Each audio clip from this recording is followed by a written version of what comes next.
Hello, welcome back to Outlandish Claims, everyone. It's a great new week. I'm happy to be here with Gio and Mike and Demetrius once again in a separate window because people have lives that don't necessarily revolve around this. What a shock. It's almost like we don't get paid for this, and this is not a priority for anybody. I see no lies. I don't either. So, gentlemen, with that lovely, truthful intro, weekly recaps. What did you see from the last week that maybe caught your eye? Gio, I know exactly what you saw. It's already it's your background.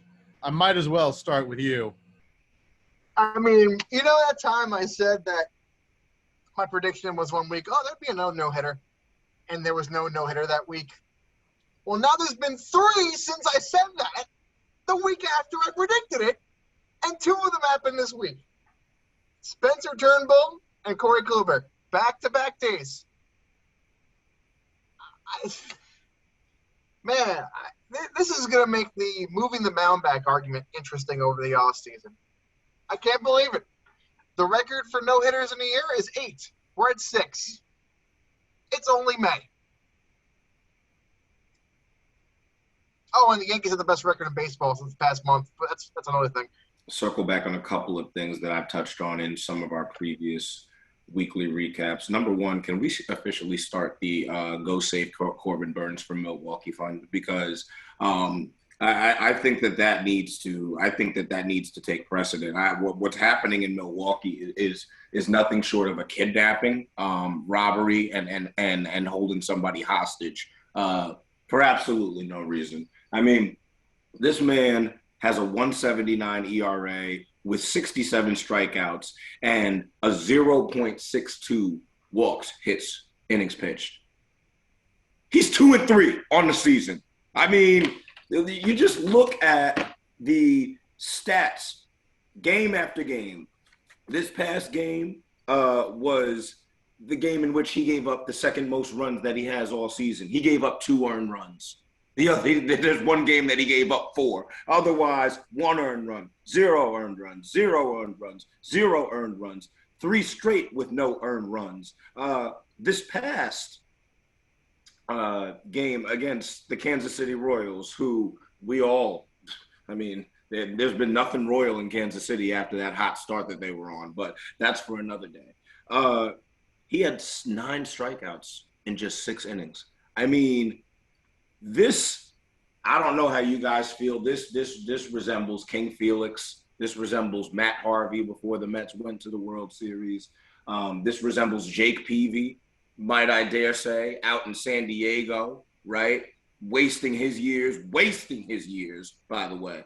On the bright side, I mean, Vlad Guerrero Jr. has exploded, baby. I mean, 333, 13 home runs, 36 RBIs, among the league leaders in pretty much every major power category. I mean, And they still can't buy a win against Tampa. And they still can't buy a damn win against Tampa, right? Quality start from Robbie Ray, and all they can show for it is 1 run and sadness. Yep, absolutely. And it's funny.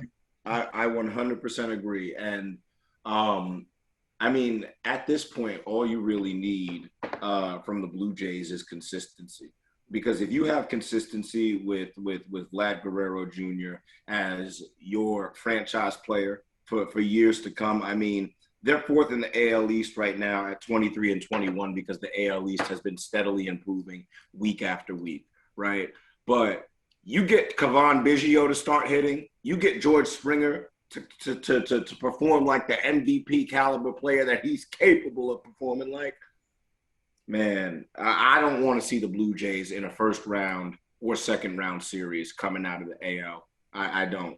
Because if those boys get hot, there's damage that can be done. That is a 100% fact. I do want to say, since we're talking about what we predicted, though, my prediction was one half was correct. Tampa did sweep Baltimore, which was shocking to me because I didn't realize when I said it that John Means was going to be pitching one of those games, and they blew him up. So, I got it right. That's fine with me. I got it right. I don't mind. The other half was that they would then get swept by Toronto. Wow, was I wrong. Holy Lord. They're looking to, at this point, it was a tie game last I looked. I'm not sure if it's still a tie game at this moment. It is. It is the bottom of the fifth at this moment, and it's still a tie game, 2-2. It's a really interesting time to be a Tampa fan, mainly because it's always interesting to be a Tampa fan because you're never sure if there's more than one of you in a 10-mile radius. But more than that, they were not supposed to be this good. I understand it's only almost the end of May, but they were not supposed to be this good.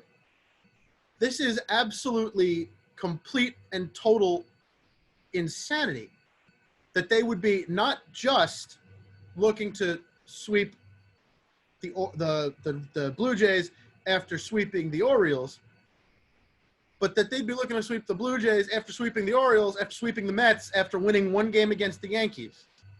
They're on a 9-game winning streak right now. They're only one game behind Boston. I don't think anybody saw – we already know Boston was nowhere to be – no one thought Boston was going to be in the front. We still expect them to slow down. Will they? We don't know, but we still expect them to.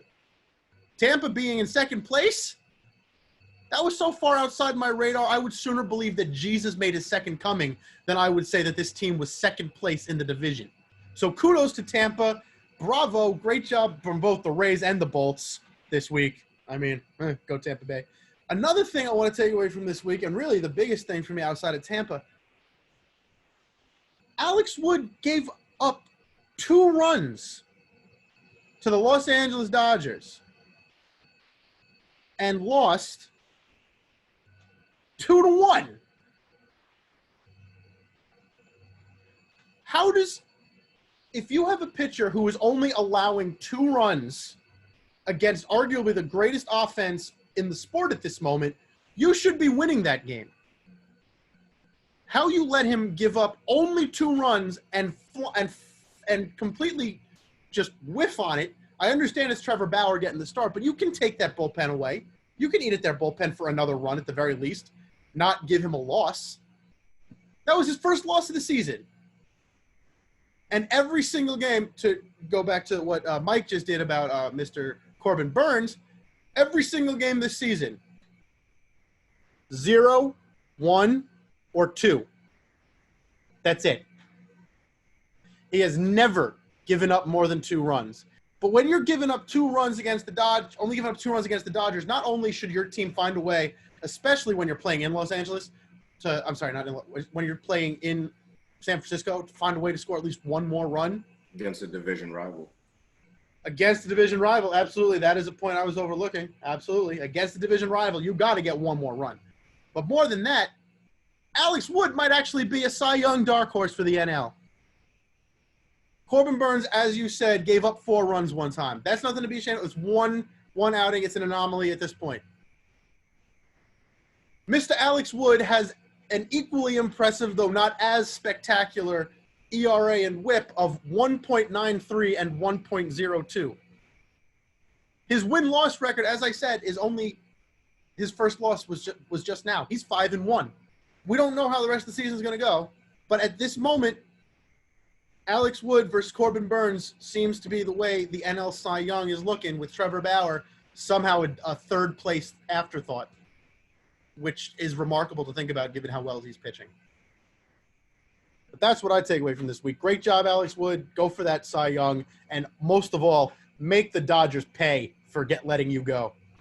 I do have a couple more thoughts before we close up the week that I want to at least get off for this episode because it makes more sense. So the fun fact I had is that we know the Rays traded Willy Adames to the Brewers for a couple of release pitchers. One of the players that people thought was going to get called up, Wander Franco, was not. Taylor Wall got the call instead. I mentioned Wander Franco because as of, I think, a couple of days ago, the top Bowman Chrome card, which features Wander Franco, sold for $198,030 at a recent auction. It's one of baseball's trading card series. The second is my stat question of the day, brought to you by My Sadness. So Corey Kluber threw a no-hitter. He's the 4th oldest pitcher to throw a no-hitter in the last 30 seasons. Can you name the other 3 and the year they did? Okay, Randy Johnson's one of them. Yes. I don't know the year, but it was when he was with the Diamondbacks, so I'm going to say 2003. Very close. 2004? Yes. 2004. So that's the oldest. Yeah, 40, right? 40 or 41? 40. 40. Is David Wells on that list? No, David Wells is not on the list. Clemens. No. Wow. For some reason, I would have thought he would have had one at like 37 or something. All right. How old is Kluber? Kluber's 35. 35. Okay. Cliff Lee? No. Halladay. Nope. He was younger than 35 when he threw his no-hitter? Can we get a lead? No, I don't want to lead. No, you give him the lead. I'll cover my ears. Give him the lead. I'll cover my ears. All right, so the lead is one of them. One of them's a former Yankee. We're good? Yeah, I told you. Mike Messina. No. No, he never threw a no-hitter. Scherzer. No. Wow. Verlander. Yes. Verlander. Stupid What me. year? 19. Yes. Verlander was 36. So you guys got one more. He was also 36 when he threw his no-hitter. Yeah. That's the only clue I'm giving. That's fine. Okay. Son of a bitch. It wasn't Cone, right? It was Cone. What? Holy oh my God! Oh man! I was close with David Wells, but You had the wrong Yankee, Mike. Yeah. You're the wrong David. And the wrong David. 1999. The perfect Oh game. my God! I can't believe I got that one. Oh man, that's a great stat, Gio. Oh, I love it. Oh my God, I love stuff like this. I love it. I love that we're doing this every week now. All right. This week for me was a little bittersweet. As you've seen last week, I predicted the race with the Mets, not knowing that it was actually going to happen because, the Mets have been on the rise for the past couple weeks, which has been great. And then we get swept. Granted, the Rays are good. It's fine. Tyler Glasnow is Tyler Glasnow. I knew we were going to lose that game. That game I knew we were going to lose. Let it be known that when I make a weekly prediction, I expect myself to be wrong every week. And so far, I've gotten 2 right, and I don't know how to feel about it. I don't know. The Mets got swept. I'm glad I was right, but I'm mad we lost. Yeah, Noah Syndergaard and Jacob deGrom both rehab in St. Lucie this week. So that's fun. And you got Seth Lugo coming back soon too. You might actually have a full rotation. Yay! Pitching. But with that, we will take we will sidestep into our weekly outlooks. Demetrius, what do you predict happens this week, either in terms of team win-loss or player performance or anything at all whatsoever? Asteroid hitting the Earth? Who knows? Within the next week, we get at least a no-hitter and then a no-hitter broken up in the 7th inning. I think that you are going to start to see some underlying symptoms in that Chicago White Sox locker room. I don't know if we're seeing the full picture.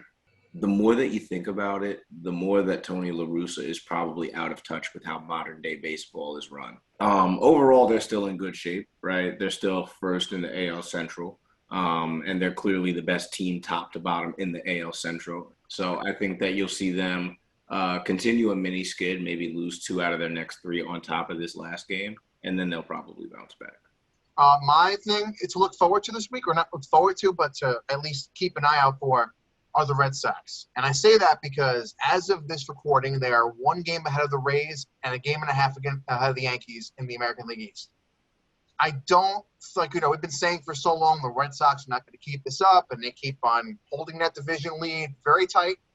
But I think, in my heart, at least, with this NL East trip, or at least not trip, like when they have the Braves and Marlins coming to Fenway this week, I think this will be the start of them slowly descending down the standing order, because the Rays and Yankees are 2 of the hottest teams in baseball right now, and the Red Sox pitching staff is an implosion waiting to happen. My prediction is very short, very sweet. Toronto top prospect Alek Manoah makes his MLB debut on Wednesday against the Yankees. He has gone 18 innings, I believe, in AAA, allowed 1 run, struck out about 20. Ever hear the phrase baptized by fire? This will be that. You know what? I'll go a step further, and I will predict that he goes 5 innings of 1-run ball, strikes out 7. Doesn't get the win, though, because the bullpen's going to lose it for him. That will do it for us today, though. We'll be back tomorrow with Demetrius to give us the rundown on what we were just listening to Mike and Gio talk a little bit about, Tony La Russa and the White Sox. And boy, will you want to hear what he has to say.